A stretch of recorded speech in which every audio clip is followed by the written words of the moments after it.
السلام عليكم ورحمة الله وبركاته. أعوذ بالله من الشيطان الرجيم. بسم الله الرحمن الرحيم. كلا إذا بلغت التراقي وقيل من راق وظن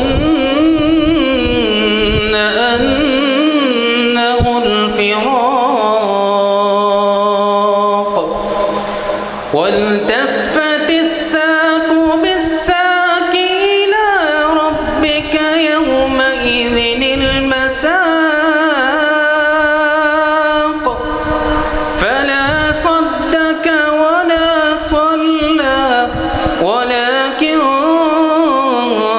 كذب وتولى ثم ذهب إلى أهله يتمطى أولى لك فأولى ثم أولى لك فأولى أيحسب الإنسان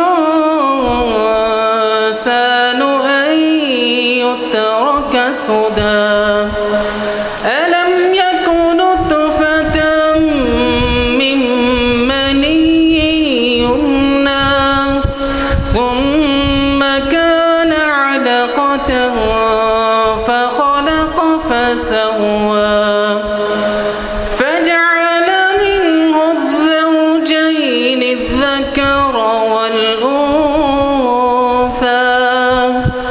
أليس ذلك